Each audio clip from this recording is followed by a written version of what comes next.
Students, জ্ঞানজ্যোতি coaching সেন্টারের পক্ষ থেকে তোমাদের আরেকবার স্বাগত জানাই। আমি রাজীব স্যার এবং আজকে আমরা আলোচনা করব এসকেবিইউ ইউনিভার্সিটির আন্ডারে 6 সেমিস্টারে পলিটিক্যাল সায়েন্সের জন্য আমরা আজকে যে সাজেশন তোমাদের জন্য নিয়ে এসেছি, আমরা সাজেশন আলোচনা করব এবং যেই কোশ্চেনের মার্কস থাকবে 5 নাম্বার। ঠিক আছে, তো 5 নাম্বার কোশ্চেনের জন্য আমরা আজকে তোমাদের জন্য একটা সাজেশন নিয়ে এসেছি, যেটা থাকবে তোমাদের জন্য খুবই গুরুত্বপূর্ণ টপিক। আচ্ছা, তো দেখে নিই কোশ্চেনগুলো কী কী রয়েছে সবার আগে। আচ্ছা, তো প্রথম যে কোশ্চেনটা আমরা এখানে পাচ্ছি সেটা হলো আন্তর্জাতিক সম্পর্কের ক্ষেত্রে বাস্তববাদ এর প্রধান ত্রুটিগুলি কী আছে। ঠিক আছে, বাস্তববাদ যে আন্তর্জাতিক সম্পর্কের ক্ষেত্রে বাস্তববাদ যে ধারণাটি রয়েছে, এই ধারণার প্রধান ত্রুটি, ঠিক আছে, ত্রুটিগুলো আমাদেরকে ভালো করে কিন্তু পড়ে যেতে হবে। আচ্ছা, দ্বিতীয় নম্বরে যে 5 নম্বরের কোশ্চেনটা তোমাদের রয়েছে সেটা হলো মধ্যপ্রাচ্যে প্রথম উপসাগরীয় যুদ্ধের উপর একটি সংক্ষিপ্ত টিকা লিখো। ঠিক আছে, তো এই টিকাটাও তোমাদেরকে করতে হবে ভালো করে। নেক্সট 3 নম্বর, ঠান্ডা যুদ্ধের সমাপ্তির পর জোট নিরপেক্ষ আন্দোলনের আলোচনার বিষয়গুলি বিশ্লেষণ করো। তো ঠান্ডা যুদ্ধ যখন সমাপ্তি হয় এবং ঠান্ডা যুদ্ধ সমাপ্তির পরে যে জোট নিরপেক্ষ শুরু হয়েছিল, ঠিক আছে, জোট নিরপেক্ষ আন্দোলন শুরু হয়েছিল, সেই আন্দোলনটিকে ভালো করে কিন্তু বিশ্লেষণ করতে হবে। আচ্ছা, তারপরে বা এই কোশ্চেন অথবা এটা আরেকটা বিকল্প হিসেবেও কোশ্চেন দিতে পারে, যেটা হলো ঠান্ডা যুদ্ধোত্তর আন্তর্জাতিক সম্পর্কের দুটি গুরুত্বপূর্ণ ক্রিয়াশীল এককের নাম লিখো। হয়তো এই কোশ্চেনটা বা এই কোশ্চেনটা অথবা করে আসতে পারে, দুটো কিন্তু প্রায় একই কোশ্চেনের অ্যান্সার হবে।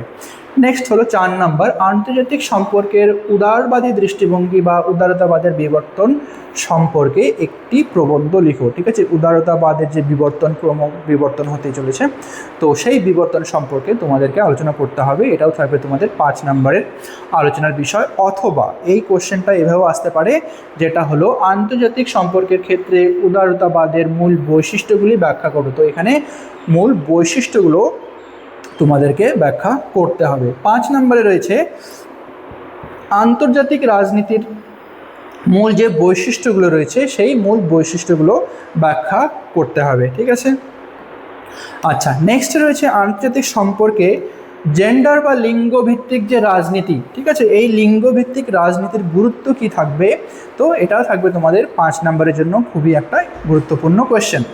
6 নম্বরে রয়েছে আন্তর্জাতিক সম্পর্কে মার্ক্সীয় তত্ত্বের উপর একটি সংক্ষিপ্ত টিকা। ঠিক আছে, যে মার্ক্সীয় যে তত্ত্ব রয়েছে আন্তর্জাতিক সম্পর্কে, এটাও কিন্তু তোমাদের একটা গুরুত্বপূর্ণ বিষয় থাকবে। আন্তর্জাতিক সম্পর্কে বিশ্ব ব্যবস্থা তত্ত্বটি সংক্ষেপে আলোচনা করো। ঠিক আছে, আন্তর্জাতিক সম্পর্কের বিশ্ব ব্যবস্থা একটা তত্ত্ব রয়েছে, এই বিশ্ব ব্যবস্থা তত্ত্ব আলোচনা তোমাদের 5 নম্বরের জন্য খুবই গুরুত্বপূর্ণ। অথবা ওয়ালারস্টাইনকে উল্লেখ করে বিশ্ব ব্যবস্থা তত্ত্বের যে মূল বৈশিষ্ট্য, এই মূল বৈশিষ্ট্যগুলোকে বিশ্লেষণ করো। তো দুটাই একই ধরনের কোশ্চেন, তো যেভাবেও আসতে পারে। ঠিক আছে, অথবা মার্ক্সীয় তত্ত্ব কীভাবে বিশ্ব ব্যবস্থাকে ব্যাখ্যা করে। তো বিশ্ব ব্যবস্থা ব্যাখ্যার ক্ষেত্রে যে মার্ক্সীয় তত্ত্ব রয়েছে সেটা আলোচনা করতে হবে ভালো করে। ঠিক আছে, এটা থাকবে তোমাদের কিন্তু গুরুত্বপূর্ণ কোয়েশ্চেন। নেক্সট 9 নম্বরে রয়েছে কি সাম্রাজ্যবাদ হলো একচেটিয়া পুঁজিবাদ, লেনিনের এই বিখ্যাত উক্তিটি ব্যাখ্যা করো। তো সাম্রাজ্যবাদকে একচেটিয়া পুঁজিবাদ বলা হয় লেনিনের মতে। তো এই যে উক্তিটি, এই উক্তিটি কিন্তু তোমাদেরকে ভালো করে বিশ্লেষণ করতে হবে। নেক্সট 10 নম্বরে রয়েছে ঠান্ডা যুদ্ধে মতাদর্শের ভূমিকাটি ব্যাখ্যা করো। তো এই ঠান্ডা যুদ্ধ কিন্তু খুবই গুরুত্বপূর্ণ থাকবে তোমাদের জন্য। ঠিক আছে, আচ্ছা, নেক্সটে কী আছে দেখে নিই।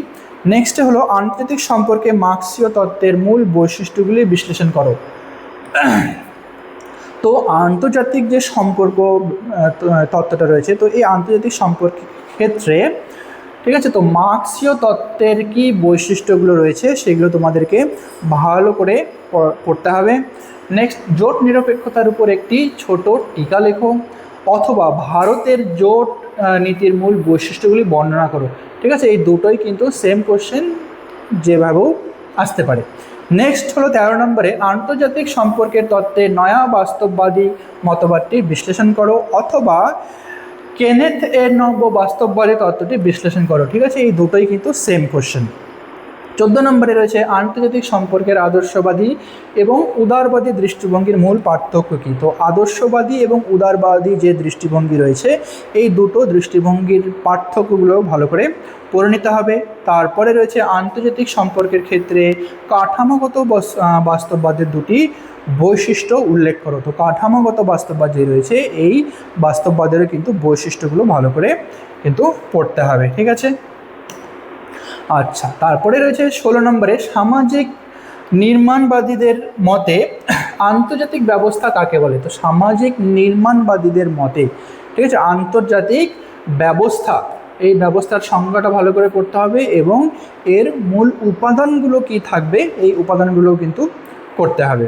17 নম্বরে রয়েছে আন্তর্জাতিক সম্পর্কের সংজ্ঞা দাও, এর বিষয়বস্তু এবং পরিধি বিস্তারিতভাবে আলোচনা করো, ঠিক আছে। আন্তর্জাতিক সম্পর্কের আমার 5 নম্বরের নোটস করা হয়েছে, এখানে পুরোভাবে আলোচনা করে আমরা ভিডিও করা হয়েছে, সেই ভিডিওটা তোমরা দেখে নিতে পারো এবং এর পরিধি এবং বিষয়বস্তু কী রয়েছে এটাও কিন্তু ভালো করে তোমরা দেখে নিও, ঠিক আছে। অথবা আন্তর্জাতিক সম্পর্কের প্রকৃতি এবং পরিধি আলোচনা করো, ঠিক আছে, এটা থাকবে তোমাদের কিন্তু গুরুত্বপূর্ণ একটা কোয়েশ্চেন। সামাজিক নির্মাণবাদ কিভাবে আন্তর্জাতিক সম্পর্কের জনপ্রিয়তা অর্জন করেছিল। তো এই সামাজিক নির্মাণবাদ আন্তর্জাতিক সম্পর্কে জনপ্রিয়তা অর্জনের উপরেও একটা নোটস বিস্তারিত তোমাদেরকে পড়তে হবে। অথবা আন্তর্জাতিক সম্পর্কের ক্ষেত্রে সামাজিক গঠনবাদের অর্থ উল্লেখ করো, অথবা সামাজিক নির্মাণবাদ কিভাবে আন্তর্জাতিক সম্পর্ককে জনপ্রিয়তা অর্জন করেছিল সেটা আলোচনা করো। তো একই কোশ্চেন অথবা যেভাবেও কিন্তু আসতে পারে, ঠিক আছে, অ্যান্সার কিন্তু তোমাদেরকে একইভাবে লিখতে হবে। আচ্ছা, তো আমাদের যে অফিসিয়াল নাম্বার রয়েছে এই অফিসিয়াল নাম্বারে তোমরা আমাদের সাথে সরাসরি যোগাযোগ করে আমাদের যে অনলাইনের সুযোগ সুবিধাগুলো আছে সেই অনলাইনের সুযোগ সুবিধাগুলোকে তোমরা কিন্তু লাভ উঠাতে পারো। আর এখন আমাদের এখানে স্পেশাল অফার চলছে, সেখানে যে মেজর কোর্সের যে পুরো সেমিস্টারের কোর্স ফি আমাদের ছিল অল সাবজেক্টের জন্য সেটা ছিল 1199 রুপিস, ঠিক আছে, এবং মাইনর স্টুডেন্টদের জন্য ছিল 699। কিন্তু এখন এইমাত্র যদি তোমরা আমাদের এখানে যদি আমাদের অফিসিয়াল নাম্বারে কল করে যদি শুধুমাত্র 99 রুপিসে যদি রেজিস্ট্রেশন করো তাহলে পুরো কোর্স মেজর বা মাইনর পুরো কোর্স তোমরা পেয়ে যাবে সম্পূর্ণ বিনামূল্যে। এটা থাকবে প্রথম 100 জন স্টুডেন্টের জন্য এবং পরবর্তী 100 জন স্টুডেন্ট তোমরা পেয়ে যাবে সম্পূর্ণ 50% অফে, ঠিক আছে। নেক্সট যে 100 জন স্টুডেন্ট থাকবে পুরো 50% অফে তোমরা মেজর বা মাইনর কোর্স পুরোটা পেয়ে যাবে, ঠিক আছে। তো দেরি না করে তোমরা আমাদের এই অফিসিয়াল নাম্বারে যোগাযোগ করে সেই যে আমরা যে অফারগুলো দিয়েছি এগুলোর অফারগুলোর সুযোগ তোমরা নিতে পারো, ঠিক আছে। তো আজকের ভিডিও এতটাই, দেখা হবে পরবর্তী ভিডিওতে নতুন কোনো টপিক নিয়ে। ততক্ষণ পর্যন্ত ভালো থেকো, সুস্থ থেকো।